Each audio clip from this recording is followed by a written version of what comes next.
Hello दोस्तों, जैसे कि हमारी जो KBS TGT की फ्री मॉक टेस्ट सीरीज हम चला रहे हैं उसका आज हम पार्ट 7 लेकर आए हैं। तो उसका आज हम पार्ट 7 यहाँ पर कर रहे हैं, तो उसको देखिएगा। हम सारे क्वेश्चन यहाँ पर बेस्ट ट्रिक के माध्यम से कर रहे हैं। अगर आपने हमारी प्रीवियस वीडियोस नहीं देखी है तो उनको भी जाकर वॉच कीजिएगा। और आज की ये हमारा लास्ट पार्ट है इसका।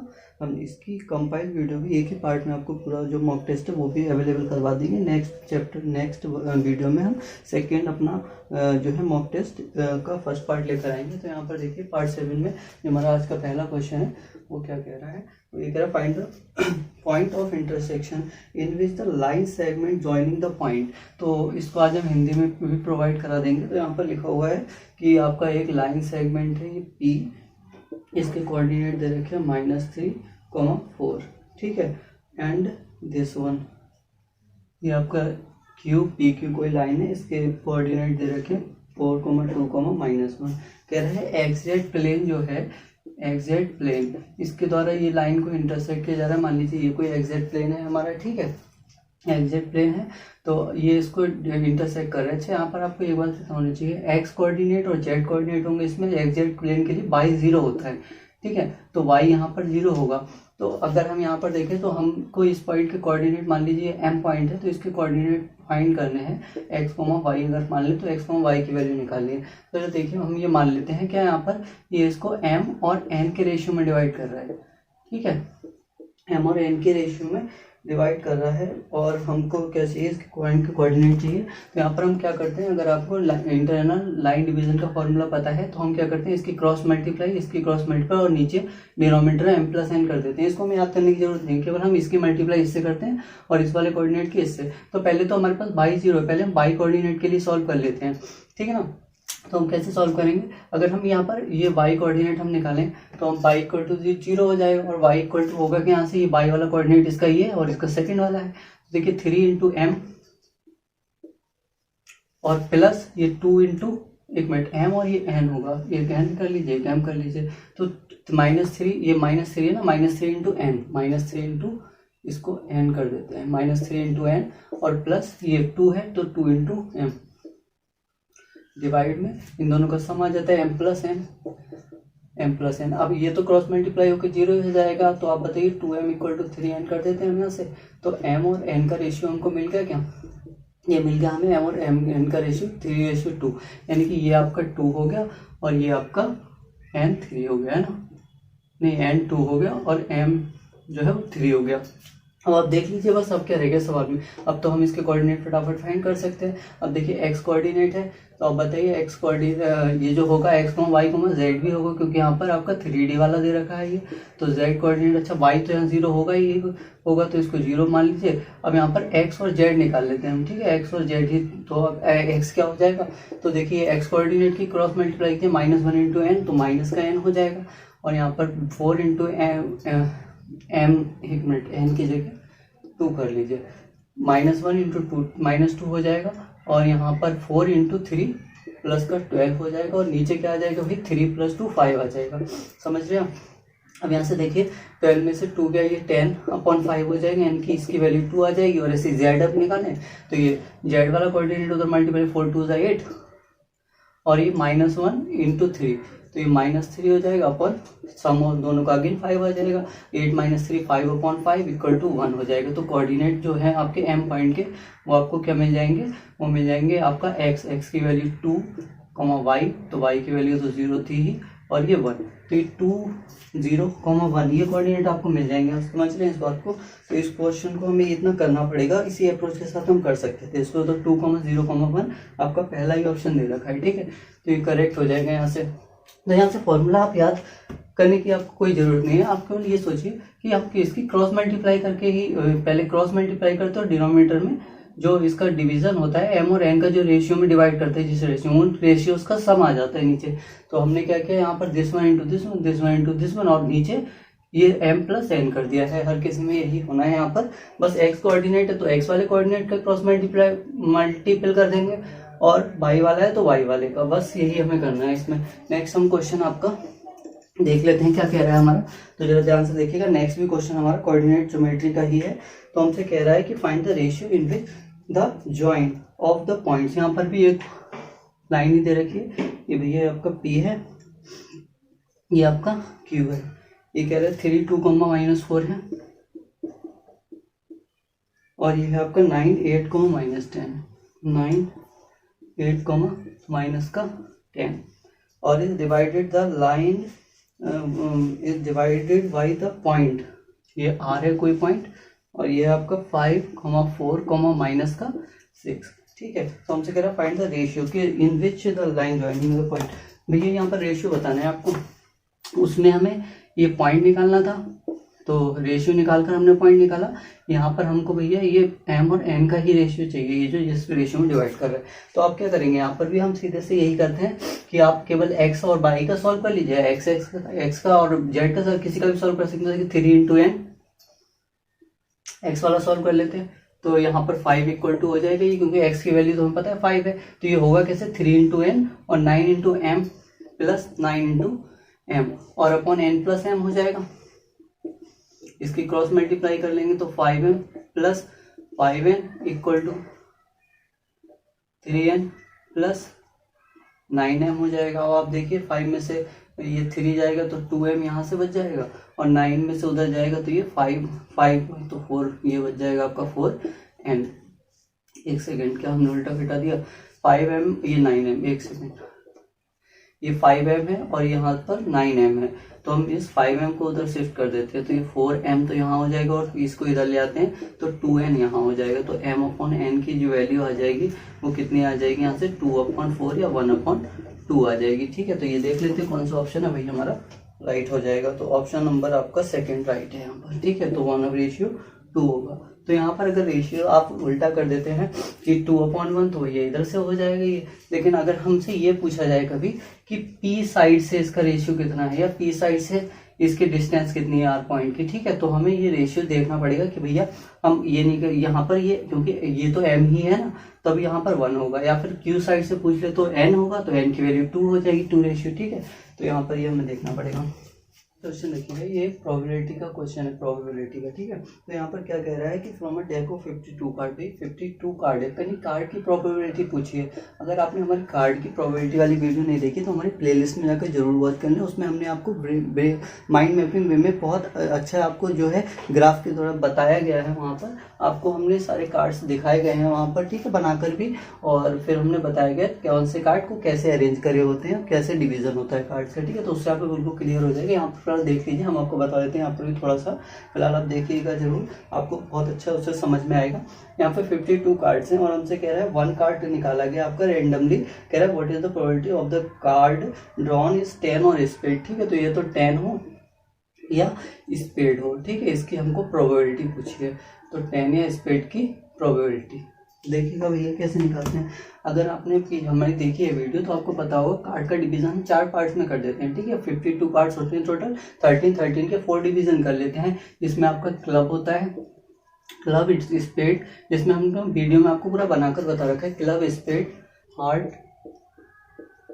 और DI शॉर्ट में लिख देते हैं डायमंड। ठीक है, ये आपके होते हैं, इसके आपके 13 कार्ड होते हैं, इसके 13 होते हैं, और इसके 13 होते हैं, और इसके 13, तो 13 4 52 टोटल कार्ड हो जाते हैं। अगर आपने देखा होगा तो आपको पता होगा, हमने ब्रांचेस बताई हैं वहाँ पर कि भैया इसकी ये सब में आप 2-2 ब्रांचेस निकली होती हैं। ठीक है, 2-2 ब्रांचेस मतलब इनको भी 13 को भी 2 बार में डिवाइड किया जाता है। एक SP स्पेशल कार्ड होते हैं, और यहाँ पर ये स्पेशल कार्ड होते हैं, और यहाँ पर ये फेस कार्ड होते हैं। ठीक है, फेस कार्ड होते हैं।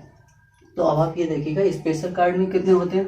तो स्पेशल कार्ड की बात करें, ये एक सेकेंड, स्पेशल कार्ड होते हैं या फिर नॉर्मल कार्ड होते हैं, नॉर्मल कार्ड। ठीक है, तो नॉर्मल कार्ड आपके होते हैं आपके 4, और सॉरी ये स्पेशल कार्ड आपके 4 होते हैं, नॉर्मल कार्ड आपके होते हैं 9।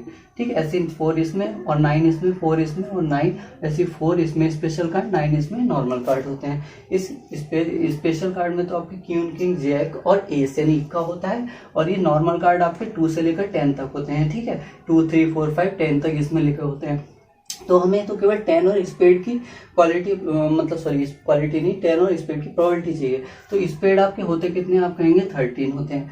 तो 13 की बात करें और 10 चाहिए, तो आप क्या होता है, इस 9 में भी तो एक 10 आ गया होगा, तो एक 10 तो इसमें आ गया होगा, क्योंकि 2 से लेकर 10 तक होते हैं 9 कार्ड्स, और बाकी एक इसमें आया हुआ, एक इसमें आया हुआ, एक इसमें होगा 10 है ना, एक 10 इसमें होगा, एक 10 इसमें होगा, एक 10 इसमें होगा, और हमें टोटल स्पेड की क्वालिटी या तो स्पेड भी आ जाए तो स्पेड 13 तो है ही, इस 13 में एक स्पेड भी इंक्लूड होगा, 13 कार्ड की यहाँ से हो जाएंगे। तो आप देखेंगे 13, 14, 15 एंड 16, तो टोटल हमारे जो फेवरेबल चांसेस हो गए वो कितने हो जाएंगे, फेवरेबल आउटकम्स हो जाएंगे, वो हो जाएंगे टोटल 16, और टोटल आउटकम्स कितने आएंगे, टोटल आउटकम कितने आएंगे, तो हमने प्रोबेबिलिटी आपको डेक की करा रखी, उससे आपको ज्यादा क्लियर हो जाएगा। तो टोटल आउटकम कितने आएंगे, तो आप कहेंगे 52 कार्ड है भाई, एक कार्ड निकाला जाए टोटल 52 हो जाएगी, यानी कि प्रोबेबिलिटी हमारी क्या हो जाएगी 10 या स्पेड की, 10 स्पेड की वो हो जाएगी। नीचे तो टोटल आउटकम होते हैं, ऊपर 16, 4 से डिवाइड कर दें 13,000, ठीक है, तो 4/13 हो जाएगी इसकी प्रोबेबिलिटी। नेक्स्ट एक क्वेश्चन हमसे और प्रोबेबिलिटी का पूछा गया, देखिए ध्यान से क्या कह रहा है, कह रहा है 2 कार्ड आर ड्रॉन सक्सेसफुली। इस बार भैया 2 कार्ड निकाले जाने हैं, ठीक है, तो 2 कार्ड ड्रॉन करे जाने हैं। फिर देखिएगा इसको, और हमसे कह रहे हैं विदाउट रिप्लेसमेंट यानी रिप्लेसमेंट अलाउड नहीं है, ठीक है, विदाउट रिप्लेस। तो विदाउट रिप्लेसमेंट के 2 कार्ड निकाले गए। From a well shuffled pack 52 card, the probability of drawing 2 aces, 2 इक्के होने की प्रोबेबिलिटी चाहिए, ठीक है, तो प्रोबेबिलिटी 2 aces यानी कि 2 इक्के होने की प्रोबेबिलिटी चाहिए। तो आप एक बात बताइए, जैसे कि यही है हमारा, तो हम कहें 9 कार्ड इसमें थे, 9 इसमें, 9 इसमें स्पेशल कार्ड में क्या कौन सा होता है, क्वीन किंग जैक और एक एस होता है। एक तो एस आपका क्लब में होगा, एक स्पेड में, और एक हार्ट में, और एक डायमंड में। इसमें नॉर्मल जितने भी स्पेशल कार्ड है सब में एक एक एस होगा। तो हमको टोटल एस 4 ही तो है ना आपके, तो टोटल एस 4 है यहाँ पर। तो हमें क्या निकालना है, 2 कार्ड आपने निकाले हैं, जिसमें से आपका जो है टोटल एसेस की प्रोबेबिलिटी चाहिए आपको, टोटल मतलब एस कितने हैं वहां पर। तो आप ये देखिए, पहले आप अगर आप देखें टोटल आउटकम्स, अगर जब आप पहला कार्ड निकालेंगे तो 52 तो वहां पर कार्ड्स होंगे, ठीक है, और 52 कार्ड होने के बाद एस कितने होंगे वहां पर, सब में एक एक एस होगा, यानी कि 4 में डिवीजन है तो 4 आपके एस हो सकते हैं उस समय। लेकिन जब आप ऐसा ये निकाल लेंगे, ठीक है, जब ये निकालेंगे उसके बाद क्या हो जाएगा वहां पर 52 से 51 तो कार्ड रह जाएंगे, और एस सब एक निकल चुका है, तो इसीलिए एस रह जाएंगे 3। और ये इंसिडेंट ये आपकी जो है ये घटनाएं होंगी वो कैसी होंगी, फ्री होंगी या फिर एक दूसरे पर डिपेंडेंट होंगी। तो आप कहें जब आप ये निकाल ले रहे हैं तो ये आ गया। अब इसके बाद 51 कार्ड हुए ना, तो 51 कार्ड हुए तो ये दोनों एक दूसरे पर डिपेंडेंट थोड़ी होंगी, क्योंकि जब आपने 52 कार्ड निकाली तो 51 कार्ड में से तो एस हो सकता है ना, क्योंकि ये भी हो सकता है और साथ में ये भी हो सकता है, दोनों एक साथ होंगे। जब एक साथ होते हैं तो आपको पता है इंडिपेंडेंट होते हैं, तो इंडिपेंडेंट होते हैं मल्टीप्लाई लगा लेते हैं, और एक दूसरे पर डिपेंडेंट होते हैं कि अगर एक निकाल लिया और उसके बाद दूसरा निकाल रहे हैं तो वो उस पर डिपेंडेंट होगा कि होगा या नहीं होगा, क्योंकि यहाँ तो विदाउट रिप्लेसमेंट है, जब रिप्लेसमेंट किया ही नहीं तो ये तो दोनों इंडिपेंडेंट हो गए। इंडिपेंडेंट के लिए हमारा इनटू होता है। तो अब इसको सॉल्व कर लीजिए आप, कैसे सॉल्व करते हैं हम इसको, 3 से कैंसिल आउट हो रहा है क्या, 3 1 जा, ये नहीं हो रहा आपका 3 से, देखिए 3 1 जा 3 और 3 7 जा 21 हो जाएगा यहाँ से, ठीक है। और ये 2 से काट लीजिए, 2 2 जा 4 हो जाएगा, और 2 6 जा 12, 2 से कट तो रही है, तो 2 13 जा, तो यहाँ पर ऊपर तो 1 आ जाएगा, नीचे 17 3 जा 20 51, और 5 कैरी 17, और 5 आपका 22, तो 1/2 इसका आंसर आ जाएगा आपका। तो 1/2 यानी 4th ऑप्शन आपका सही हो जाएगा, ठीक है। तो मैं एक बार और बता देता हूँ यहाँ पर, तो जैसे ये जो आपकी प्रोबेबिलिटी निकालनी थी, आपको निकालना था 2 इक्के होने की प्रोबेबिलिटी। तो आपने जैसे कि ये ब्रांच बनी हुई है हमारी, इससे आपको समझ में आ रहा होगा। तो यहाँ पर क्या होता है, आप एसेस देखिए, हर किसी में क्लब में एक एस होगा, एक स्पेड में एस होगा, एक हार्ट में एक का होगा, और एक डायमंड में एक का होगा, यानी 4 इक्के हो गए आपके पास। यानी 52 कार्ड पहले थे आपके पास, उसमें से आपने एक इक्का निकाला होगा, तो टोटल फेवरेबल कितने आउटकम्स हो सकते हैं, तो आप कहेंगे फेवरेबल 4 ही हो सकते हैं, क्योंकि 4 कार्ड इक्के के हो सकते हैं, तो 52 और ऊपर 4 आ जाएगा। लेकिन जब आपने एक निकाल लिया उसके बाद कार्ड भी कम रह गए और इक्का भी एक निकल गया है, तो हमने कहा 51 कार्ड रह गए 52 से, और इक्के 4 थे, 4 में से 3 इक्के रह गए, ठीक है। और ये दोनों इंडिपेंडेंट घटनाएं, क्योंकि विदाउट रिप्लेसमेंट है तो हम इंडिपेंडेंट घटनाओं के लिए इंटू लगाते हैं, अगर आपको पता है तो, और वैसे हमने वहां पर बता रखा है आपको। और अगर डिपेंडेंट होती है एक दूसरे पर कि ये निकल जाता, इसके बाद ये नहीं आता, हमसे कहता विदाउट रिप्लेसमेंट नहीं किया तो हम यहाँ प्लस लगाते हैं। तो अब देखिए इसको हमने मल्टीप्लाई कर दिया, तो यहाँ पर 1/221 सॉल्व करके आपका आंसर आ जाएगा, ठीक है। तो ये हमारा 1/221 इसकी प्रोबेबिलिटी हो जाएगी। और क्वेश्चन देखिएगा, ये भी प्रोबेबिलिटी का हमको क्वेश्चन दे रखा है। यहाँ पर दे रखा है एक बैग में भी 5 ब्राउन बॉल्स हैं, 5 ब्राउन बॉल्स है, समझिएगा इसको ध्यान से, और 4 वाइट बॉल है। अब उसके बाद हमसे कह रहा है कि a man puts 2 socks, balls नहीं इस बार सॉक्स हैं, सॉक्स, ठीक है, सॉक्स हैं, जुराब हैं। तो यहाँ पर क्या कह रहे हैं भैया, 2 आपको ड्राउन किए गए वहाँ से, तो the probability that they are of same colour, ठीक है, 2 आपको निकाले गए, ठीक है, तो इसके सेम कलर होने की प्रोबेबिलिटी चाहिए हमको, सेम COL कलर।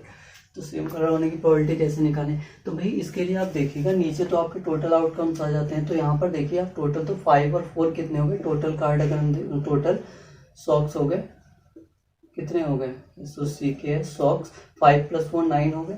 और आपके अब इस बार देखिएगा तो यहाँ पर अगर हम प्रोबेबिलिटी निकालें सेम कलर होने की, तो पहले तो नीचे टोटल प्रोबेबिलिटी आती है, तो टोटल प्रोबेबिलिटी 9C2, क्योंकि 9 में से 2 निकाले जा रहे हैं तो 9C2 होती है, ठीक है। और अगर हम बात करें 5 ब्राउन हो उसमें से, तो आप ये बताइए 5 ब्राउन हो तो मतलब 5 तो ब्राउन है उसमें, लेकिन हम तो 2 निकाले और हमको दोनों ही अगर ब्राउन कलर के चाहिए होते तो 5 में से 2 आ जाते, क्योंकि दोनों ब्राउन कलर के होते तो 5 में से 2 आ जाते।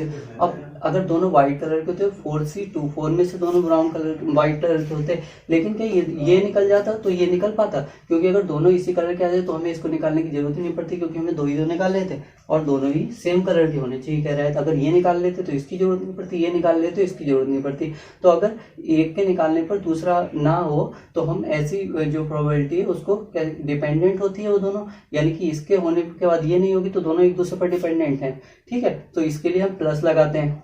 अभी पीछे हमने देखा था दोनों इंडिपेंडेंट थे, है ना, क्योंकि उसमें हमने कहा था विदाउट रिप्लेसमेंट, तो यहाँ पर ये डिपेंडेंट है दोनों, तो इसलिए प्लस लगाएंगे। अब देखिए 5C2 को हमने सॉल्व करना बताया रखा है आपको, कि अगर आप 5C2 को कैसे सॉल्व करते तो आपको फार्मूला पूरा लगाने की जरूरत नहीं, फैक्टोरियल -r।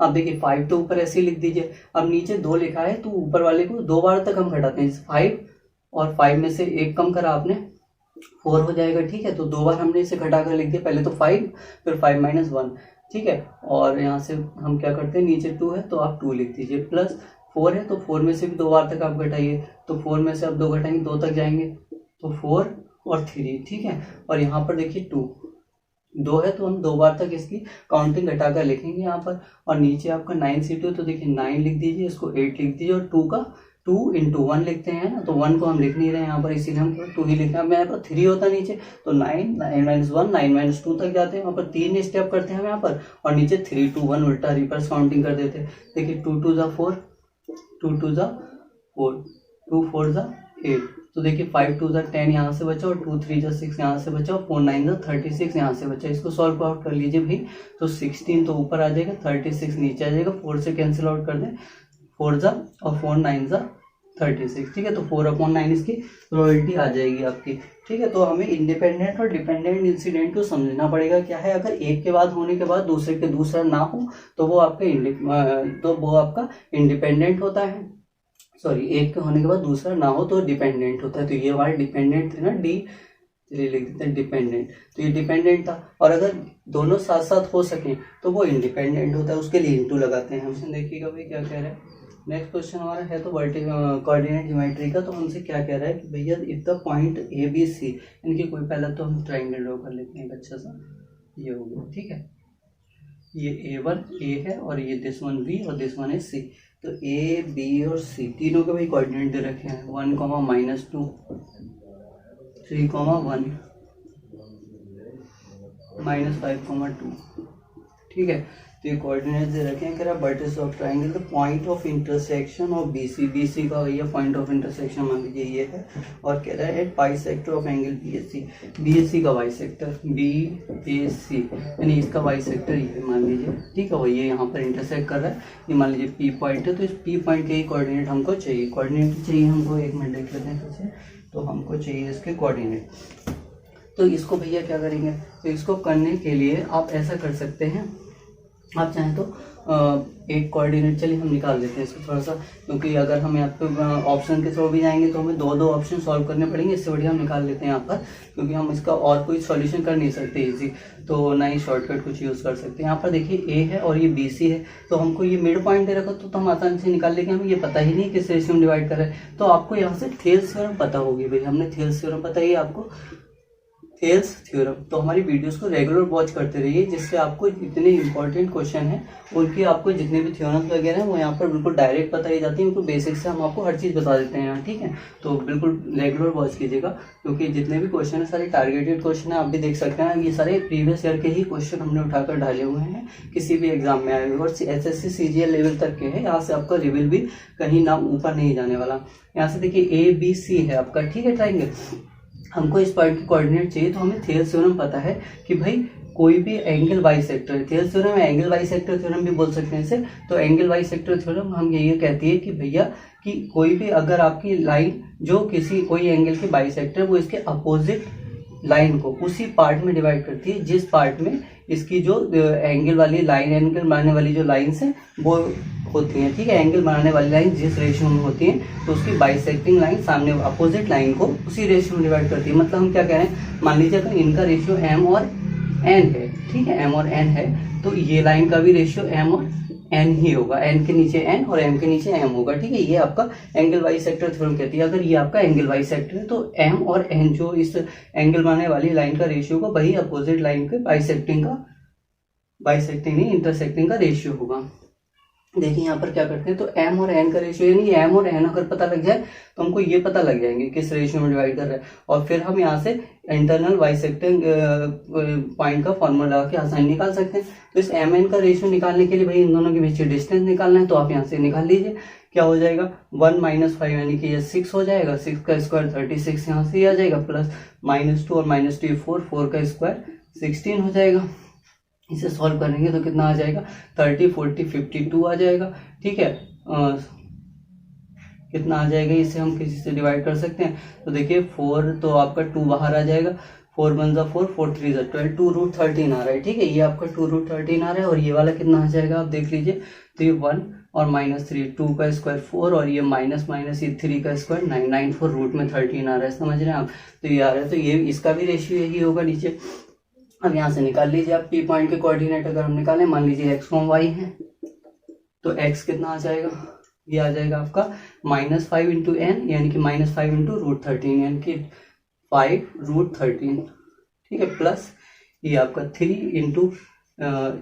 × m, यानी कि ये तो 3 2 = 6√13, ठीक है। अपॉन m + n होता है, तो m ये है और n ये है, यानी कि 2√13 और 1√13, तो 3√13। √13 से ये तो सब कैंसिल हो जाएगा।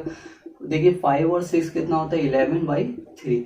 तो x की वैल्यू 11/3 आ जाएगी। देख लेते हैं क्या 11/3 एक से ज्यादा ऑप्शन में दे रखी है, तो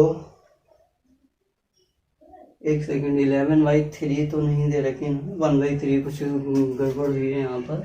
ये -5 और इंटू √13, माइनस का 5√13, एक मिनट, हाँ ये है, ये माइनस का 5√13 होगा, ठीक है। तो 6 में से 5 आपका सब्सट्रैक्ट होगा, तो 1/3 आएगा, ठीक है। तो 1/3 आपके कितने ऑप्शन में दे रखा है देख लें, तो 1/3 आपका अच्छा ये 2 सेकंड और फोर्थ 2 ऑप्शन में आ गया भाई 1/3, ठीक है। तो सेकंड और फोर्थ में यहाँ पर अब हमें फिर से दूसरा भी निकाल ही लेते हैं, निकालना ही पड़ेगा। तो यहाँ पर दूसरा अगर y निकालें तो फिर आप तो निकाल ही लेंगे आप 2 × ये √13, ठीक है, 2 × √13, और यहाँ से 1 × 2√13 प्लस 2√13 ही हो जाएगा, 1 2 = 2, और ये आपका 3√13 नीचे आ जाएगा, √13 तो भाई कैंसिल आउट हो ही जाएगा। आप देखें तो 4/3 आ जाएगा। तो आपका क्या हो जाएगा, ये P पॉइंट क्या हो जाएगा, वो हो जाएगा x की वैल्यू कितनी आई है आपकी 1/3, 4/3, ठीक है। तो ये आपका जो है P पॉइंट के कोऑर्डिनेट हो जाएंगे यहाँ से। तो हम ऐसे ही इसको कर सकते हैं। तो 1, 4/3 आपका फोर्थ ऑप्शन आपका बिल्कुल करेक्ट होने वाला है यहाँ पर।